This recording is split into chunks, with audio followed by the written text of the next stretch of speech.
Gracias por continuar con nosotros en este Tribunal de la Tarde. Ya está con nosotros el senador de la provincia de Santiago de los Caballeros, Julio César Valentín. Pero antes, le damos la bienvenida a nuestro compañero de labores que se integra a este staff, Dionisio Santana. Bienvenido, bien, hermano. Dionisio. Gracias. Buenas tardes, Elvin. Buenas tardes a Julio Ernesto Martínez Ruiz. Ese Buenas liceísta. tardes. Ese liceísta, mucha honra. Con mucho orgullo, con mucha honra. Lo que pasa es que, óyeme, nosotros los liceístas estamos demasiado acostumbrados a ganar y por eso estamos Él no tiene esa vaina. Julio César Valentín. Entendió y buscarse su sierva. Senador.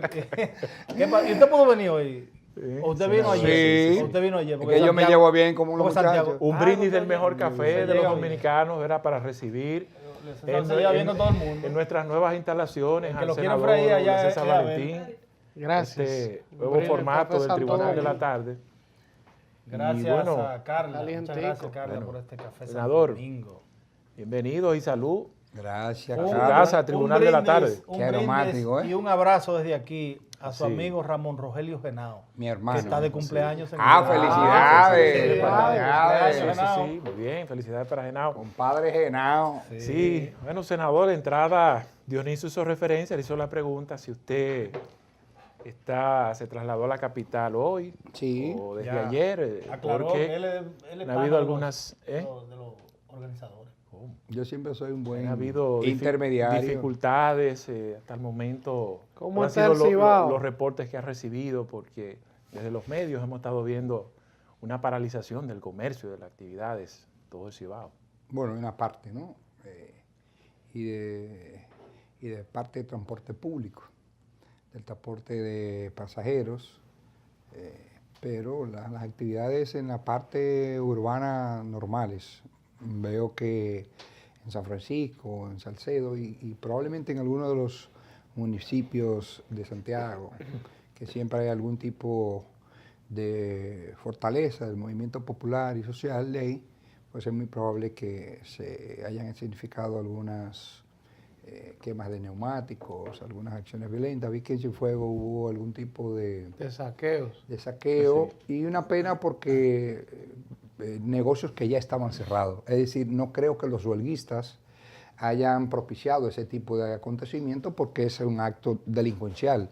Si alguien cerró sus puertas, se está expresando a favor del paro. Son pequeños comerciantes, entonces no eran huelguistas, no eran los típicos revolucionarios que organizaban huelgas, sino que fueron delincuentes los que afectaron a esos negocios que estaban debidamente ¿Y las puertas razones cerradas. la considera justa cuando ellos se refieren a que bajen los combustibles, los precios del pasaje, etcétera? Bueno, el fin de semana hubo una reducción del precio de los combustibles y el tema de los pasajes, tengo 2 entendido. pesos, senador, 2 Bueno. pesos. Menos de 0 centavos. Pero bajó. Yo quiero aprovechar. Y si esa va a ser la causa de la protesta, probablemente haya protesta permanentemente. Eso es lo que yo quiero aprovechar. Como usted es senador de la República, que tiene iniciativa legislativa de acuerdo a la Constitución de la República, me gustaría aprovechar el congresista, el senador de una de las provincias más importantes del país, Santiago de los Caballeros. O sea, grupos han expresado la posibilidad de que, y el llamamiento al gobierno y a ustedes como congresistas de que se aboquen a un estudio profundo y una posibilidad de revisar la ley de hidrocarburos. Mucha gente habla de la ley 112-00. La ley 112-00 fue prácticamente derogada en su artículo primero, que es el que habla de los precios de los combustibles. Prácticamente se ha derogado por completo, porque después de eso hubo 3 legislaciones más, incluyendo una del 2012, creo que la 275, algo 253, si no me equivoco, que es la que real y efectivamente grava a los combustibles con más de 65 pesos por galón de gasolina, en la premium y en la regular. ¿Existe la posibilidad de una revisión a estas legislaciones y que pueda llevar tranquilidad no solamente a un sector, ni 2 ni 3, a la sociedad en sentido general que está reclamando una reforma a la ley de hidrocarburos, a las leyes que tienen que ver con la materia, y pedimentos también que se pueden incluir ahí, porque hay muchos funcionarios que dicen, ¿cómo vamos a modificar la ley si de ahí es que vienen los recursos para educación, para salud, para etcétera, etcétera? Pero hay propuestas concretas que hablan de que bajando los gastos superfluos, de que haciendo algunos reajustes, pudiera dársele un alivio al pueblo a través de una reforma a la ley de hidrocarburos y ajustar los combustibles a como, caramba, otros países. Nosotros somos uno de los países del mundo que más caro se vende el combustible. Mire, yo estoy siempre de acuerdo con que toda legislación es revisable y por tanto abocarse a estudiar la posibilidad de que esta o cualquier otra norma sea revisada a los fines de procurar que menos cargas para la población, pues siempre es razonable y juicioso. De forma que de entrada le digo que afirmativamente estoy de acuerdo con que haya cualquier revisión siempre y cuando sea orientada por criterios de razonabilidad, de buen juicio, y que esto no entrañe que se deplomen recaudaciones que deben ser imprescindibles para atender programas sociales fundamentales que son muy bien vistos por la población porque tocan sensiblemente la piel de sectores vulnerables. Históricamente, los sectores de menor ingreso se benefician con una serie de políticas públicas como las tandas extendidas, la inversión en educación, la sobreinfraestructura, etcétera, etcétera. Siempre y cuando se busquen salidas alternativas, siempre hay que estar de acuerdo con que cualquier tipo de preocupación ciudadana podamos buscarle respuestas adecuadas. Senador, el pasado sábado, el Comité Central del PLD se reunió. Siempre que un órgano del PLD se reúne, genera grandes expectativas en el país, sobre todo por el tema en cuestión que había enfrentado, polarizado, los dos principales líderes del PLD.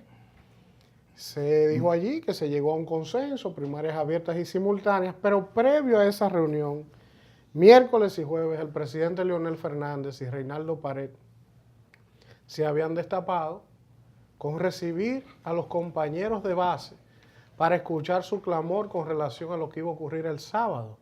Muchos vimos esto como algo inexplicable, inentendible, porque tanto Reinaldo y el presidente Fernández, con el respeto que uno le tiene, tienen 17 años en sus posiciones y se han preocupado poco por escuchar esas bases. Entonces me gustaría escuchar su opinión, primero con relación a esas convocatorias de reunión y posterior a lo ocurrido el sábado. ¿Qué podemos presagiar después que eso ocurrió el sábado en esa reunión? Mira, eso de escuchar las bases me parece que quizás no sea el término más adecuado, porque los que fueron escuchados eran personas, la mayor parte, que tenían derecho a concurrir a votar en la reunión del Comité Central, que, dicho sea de paso, fue adoptada como decisión a unanimidad por el Comité Político en la última reunión. Es decir, que no eran dirigentes de base, eran dirigentes del Comité Central, es decir, de un organismo superior de la organización. Pero bien, es el ejercicio de escuchar, que ojalá que se habiliten espacios para cada vez que exista algún evento, algún acontecimiento que llame la atención poderosamente del partido, como era la imperativa necesidad de conocer en un plazo determinado cuál tipo de modalidad de las que permite el artículo 45 de la ley de partidos y organizaciones y agrupaciones políticas, cuál modalidad íbamos a adoptar. Si asamblea de delegados, que es la única que establecía la ley anterior, si primarias con el padrón abierto o padrón cerrado, si encuestas o sencillamente una comisión de selección o los mecanismos que estableciera la ley. En el caso del PLD, nosotros decidimos que fueran primarias o abiertas. Y entiendo que fue un gran triunfo del Comité Político del Partido de la Liberación Dominicana lograr llevar una posición unificada a ese organismo y romper con los pronósticos oscuros de sectores de la sociedad y del quehacer político que vaticinaban negros nubarrones, grandes confrontaciones, que llegaría la sangre al río. Sin embargo, el PLD dio una muestra, una vez más, de que es capaz de en cada situación entenderse. Por eso yo siempre señalaba, mientras discutíamos la ley y las distintas opciones o modalidades, siempre hacía un llamado a la sensatez, al buen juicio y a la moderación. Que nadie descalificara a nadie por el derecho de asumir una posición determinada.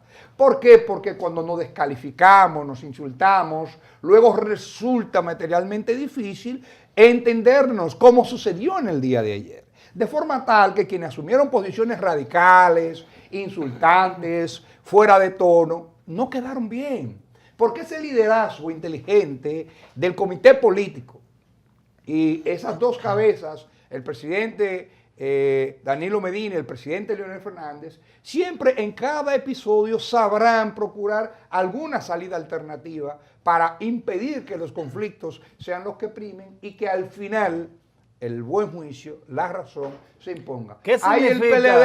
el PLD lo que demuestra es que sigue siendo la organización hegemónica, la principal fuerza política y la que incluso ahí está la muestra fehaciente de que nosotros vamos a procurar los elementos que nos han dado vigor y triunfos electorales. La unidad, reivindicar los logros de nuestros gobiernos y la unidad Julio de César, discurso y la unidad de campaña que la vamos a lograr Julio César, a todo costo de siempre- cara al certamen del 2020. Siempre se ha dicho que el PLD sabe lavar y guardar su ropa internamente. Así es. Siempre se ha dicho eso y aparentemente esta es una demostración más de lo que se ha dicho. Sí, porque parecía muy difícil. Porque parecía muy difícil salir con la imagen que ha salido el PLD después de esta reunión del sábado. Ahora bien,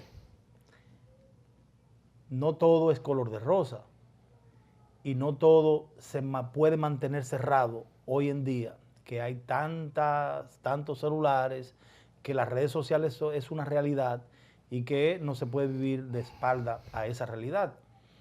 Se ha dicho que previo a la reunión hubo 3 dirigentes importantes del PLD que estaban pues designados por los 2 grandes líderes, Leonel Fernández y Danilo Medina, para llegar a ese acuerdo, pero no con esa cara que se ha presentado. Y que la posición de Leonel Fernández era prácticamente, iba a ser aplastada, la posición que tenía Leonel Fernández antes de concluir la reunión.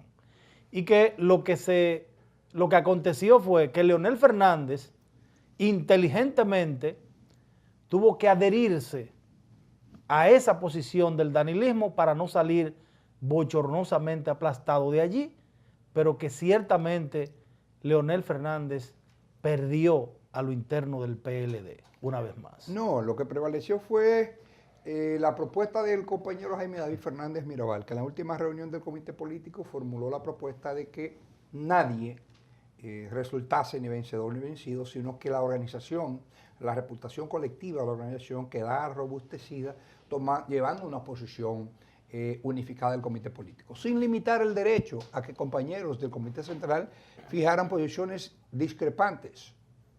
Sí, pero Leonel hasta el día anterior tenía la posición de primaria cerrada. Pero no era una posición totalmente, no era una posición radical, era una posición, él tenía algún tipo de argumento de tipo jurídico, no, que nosotros entendíamos que habían otros razonamientos de tipo político que al final prevalecieron y que se va a consultar, se va a someter al parecer de los organismos de la organización para darle mayor tipo de legitimidad, pero ya con una aprobación prácticamente unánime del Comité Central, que es el organismo que manda la ley que adopte el tipo de primaria. Adoptado con la unanimidad menos 1 o 2 votos, podría decirse que fue la totalidad del Comité Central que adoptó la decisión, y cuando se someta luego de una comisión de adecuación de los estatutos al mandato de la ley, pues es muy improbable que esos organismos, miembros del Comité Central, que son mayoría, presidentes municipales, presidentes provinciales, presidentes de comités intermedios, presidentes de seccionales del partido le vayan en el exterior, le vayan a decir no a la modalidad que aprobó la dirección prácticamente a unanimidad. De forma tal que el gran ganador es el Partido de la Liberación Dominicana y eso indica que estaremos habilitados para participar exitosamente, competitivamente en el certamen del 2020 y yo auguro un nuevo y resonante triunfo para el año 2020 en favor del PLD y sus candidatos. Bueno, un contacto de publicidad con anuencia, el permiso de nuestro distinguido invitado, el senador Julio César Valentín, a regreso, a pesar de ser un tema que se ha movido para marzo, la decisión del presidente de la República no deja de estar sonando, y sobre todo en el Congreso Nacional. Ya un legislador, o el caso del Elpidio Báez, dice que se está trabajando para la reelección, modificar la Constitución y permitir que Danilo Medina pueda optar por otro periodo de manera consecutiva. La respuesta luego de este contacto.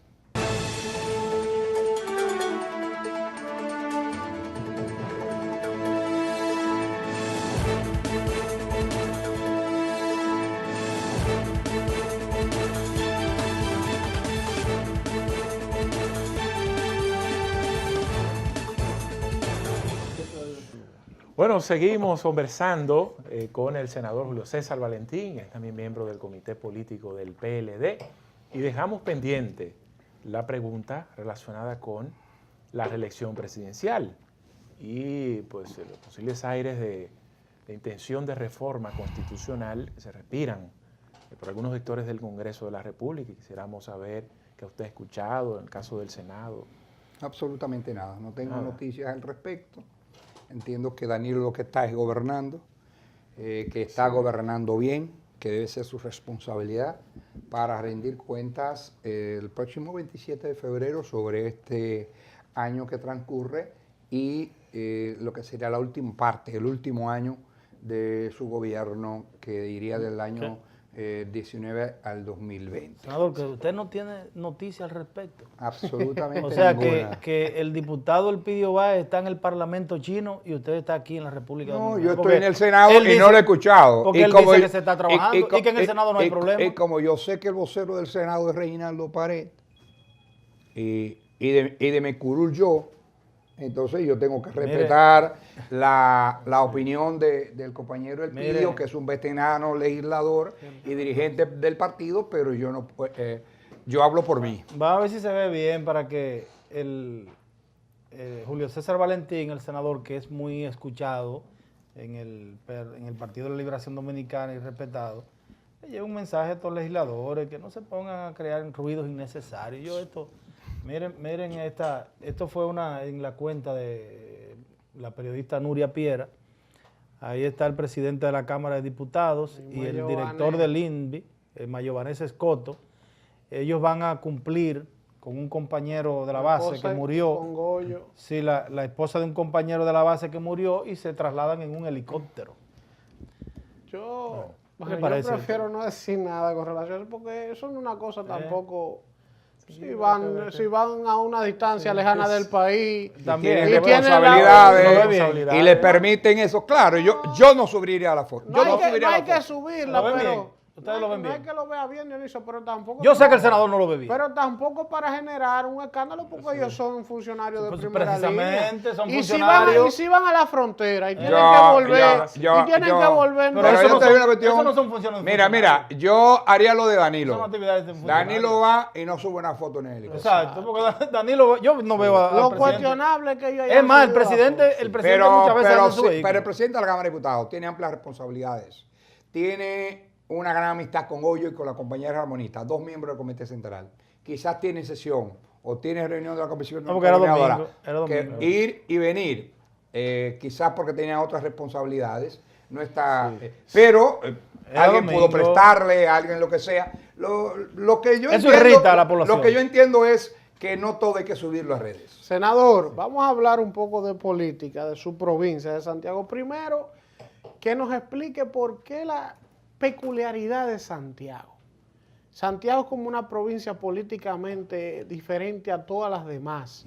Hay muchos liderazgos, por ejemplo, Hay una congestión de hay una liderazgos. congestión como muy fragmentado, incluso recordamos todo lo que ocurrió. No es fragmentado, muchos líderes. O muchos líderes, por ejemplo, recordamos lo que pasó hasta hace poco con un tema a lo interno del PLD, que el presidente Fernández trató de imponer una alianza con José Enrique Sué, y el PLD en Santiago dijo, no, el candidato de este partido va a ser un PLDista. Y terminó yéndose del partido, terminó yéndose del partido y terminó ganando las elecciones ese candidato. Entonces, en este momento, ¿cómo está la situación política de la provincia? El alcalde Abel Martínez tiene, por lo menos de manera mediática, una percepción de que tiene una gran parte de la aceptación de la provincia. Está el caso suyo, Fernando Rosa, ahora Toribio. Pero ¿cómo está el PLD en Santiago y la correlación de esos liderazgos en la provincia? Mira, lo que yo tengo como mediciones recientes dicen que el Partido de la Liberación Dominicana sigue siendo la principal fuerza política en la provincia y que ganaríamos las elecciones naturalmente empeñándonos, haciendo una campaña científica adecuada, unificada. Tenemos que, yo siempre he dicho, por ejemplo, que como candidato a senador, esas encuestas dicen que yo tengo amplias ventajas frente a mis competidores, pero el PLD está tan fuerte que yo siempre he señalado que la senaduría de Santiago se puede retener con varios dirigentes, con Magda Rodríguez, con Abel Martínez, con Demóstenes Martínez, con Juan Leotaño, con Raúl Martínez, con Víctor Suárez, con Víctor Fadul. O sea, el PLD tiene con Camilo Bermúdez, con Mícalo Bermúdez. Es decir, tenemos potenciales candidatos de más. Nuestros competidores han tenido que salir a buscar candidaturas en los últimos periodos fuera de la tradición de esas organizaciones. Por ejemplo, el secretario general del partido de Santiago, con derecho constitucional, un político decente, pero con décadas fuera de Santiago, de años. En las últimas elecciones, un empresario con simpatía por el PRM o por un sector del PRM, pero no un militante como somos nosotros que dragamos el día a día del territorio de la provincia o de los municipios. Y lo mismo te puedo decir que para la alcaldía. Tenemos un alcalde que presenta muy buena aceptación, pero también hay otros compañeros que con los números que tiene el PLD podrían competir. Siempre pongo mi ejemplo. Yo, según los estudios, tengo una valoración en estos momentos positivos. Puede variar en 2 meses. Pero también tengo la suerte de una organización vigorosa. Yo no creo en liderazgos fuera de la fortaleza del partido. Aunque Santiago es de las pocas provincias que te tiene 7 síndicos de partidos diferentes. Tiene Alianza País, tiene el PQD, tiene el Movimiento Independiente de Puñal, tiene el PRD, tiene el PRM, tiene el PLD. 6 partidos políticos. Sobre Santiago, con el permiso de... Y tiene el Frente Amplio representación en 2 o 3 municipios. En las redes sociales, medios de comunicación, el alcalde ha estado haciendo una advertencia sobre la situación de Santiago, que se ha estado arrabalizando con enormes cantidades de haitianos de forma indocumentada. Él ha tratado de hacer un esfuerzo, de sentar eso. Lo planteado por el alcalde Abel Martínez es cierto. ¿Es cierto lo que está ocurriendo? Es una situación del país. Es una situación del país que entiendo que el gobierno está haciendo, está tomando los correctivos del lugar. Está prestando atención seriamente en la frontera. A mí me encantó una propuesta de Domínguez Brito. Nosotros no podemos seguir teniendo consulados para enriquecer 4 o 5 compañeros que estén otorgando visas. El responsable de todo lo que acontece ha sido el Estado. Ahora, el presidente Danilo Medina anunció el 27 de febrero del año pasado, entiendo que es una atribución de migración, y yo defiendo que migración ha venido haciendo un gran esfuerzo. Que somos un país fronterizo, con una nación más pobre. Cada vez que hay un conflicto en Nicaragua se van 150,000 a Costa Rica, porque Costa Rica tiene niveles de estabilidad social y económica superiores.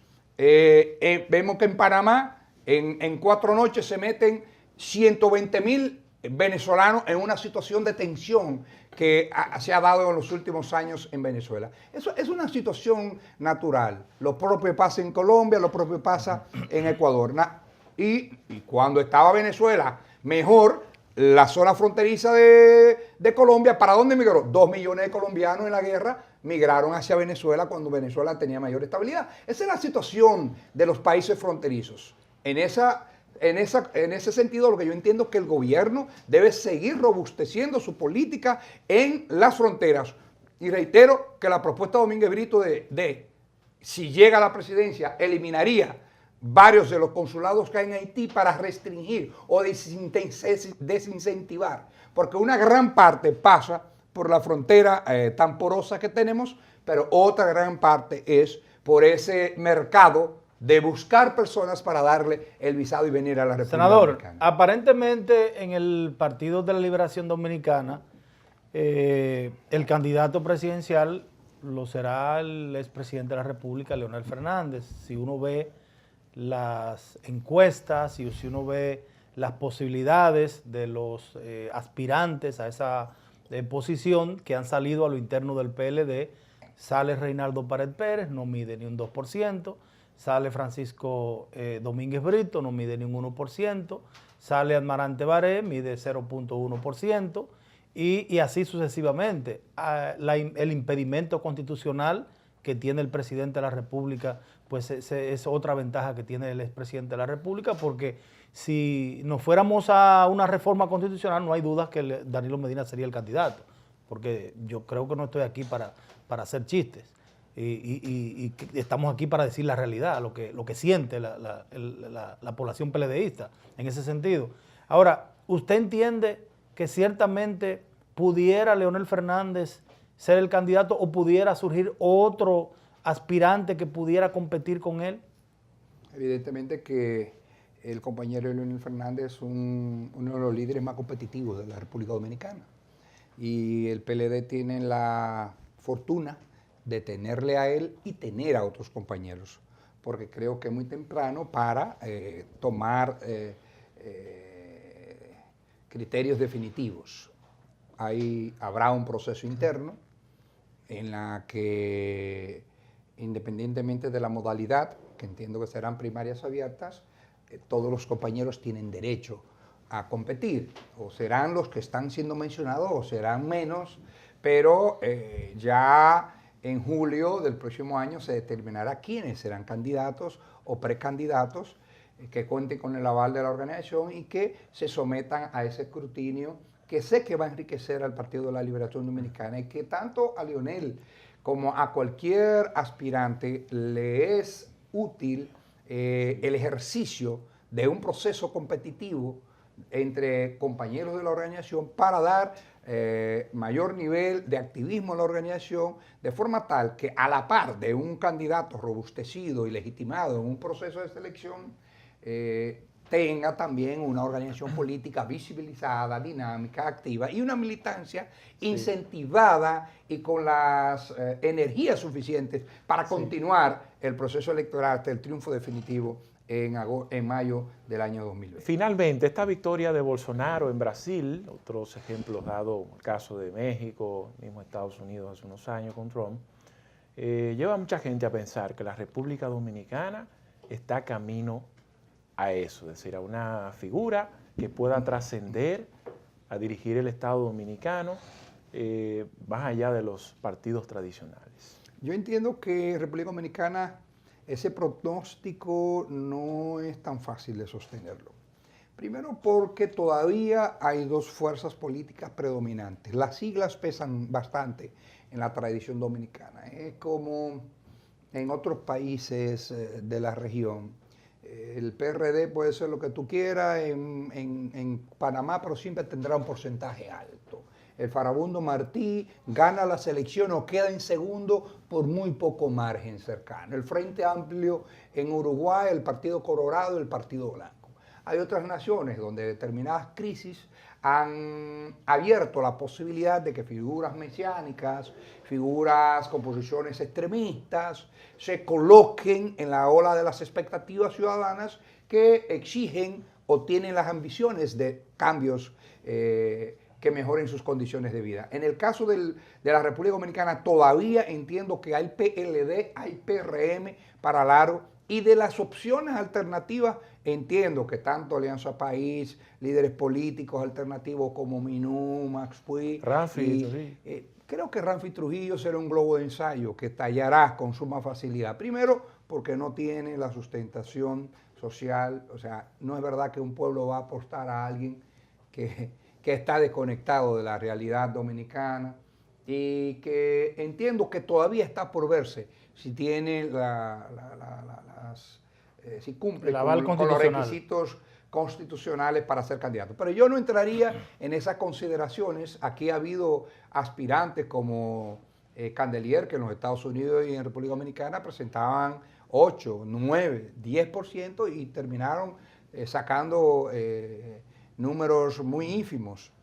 Lo mismo entiendo que va a suceder con cualquier candidatura que apueste a posiciones extremistas en términos ideológicos. La República Dominicana es un país donde tú puedes presentar una posición de moderación, pero en ningún extremo del espectro político tú has podido revisar éxito más allá de los momentos de la Guerra Fría.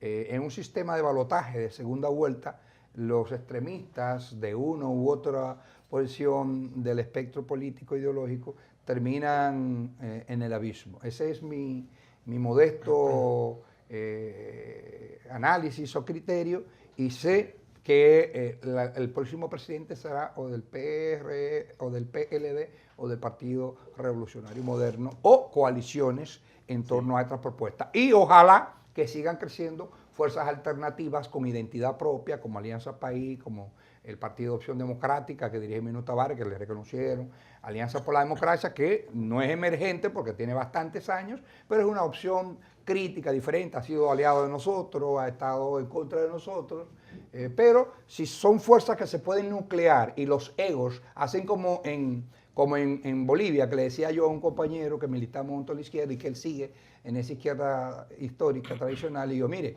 si ustedes no hacen lo que sucedió en Bolivia, y ¿qué pasó en Bolivia? Digo, que las izquierdas, frente, ¿cómo se llama? Tupac Katari, que fue un grupo que llegó a tener una insurgencia en el 95 con apoyo campesino, los antiguos guerrilleros que estuvieron cerca del Che Guevara, el antiguo Partido Comunista, el antiguo Partido Socialista, los grupos sociales y populares, ¿qué hicieron? Se olvidaron de los egos y se pusieron no detrás, pero sí al lado de Evo. Han gobernado, han producido políticas sociales que han satisfecho, incluso la capacidad de consumo ha hecho que las zonas donde Evo perdía, que era en Santa Cruz, en la zona de los ricos vieron que había más consumo, por tanto se incrementó su riqueza, hubo mayor inversión extranjera, hubo más empleo, mayor capacidad de compra, que no compraba uva, que no compraba carne, que no compraba electrodomésticos, y los ricos dijeron, bueno, pero ¿por qué resistir a este hombre? Si nos está dando resultados, hay estabilidad, bienestar, y el país sigue creciendo. No importa su discurso, lo importante es que haya empleo y capacidad de consumo para nosotros tener más riqueza. Y así piensan racionalmente los empresarios. En ese sentido, si logran olvidarse de egos y formar una fuerte coalición, podrían ser competitivos frente al PLD. Senador, muchísimas gracias por estar con nosotros bajo este nuevo formato del Tribunal de la Tarde. Así que nosotros vamos a hacer una pausa y eso será muy breve para retornar con consideraciones finales. También tenemos encuestas en las calles sobre estas protestas, este paro que se produjo en la región del Cibao.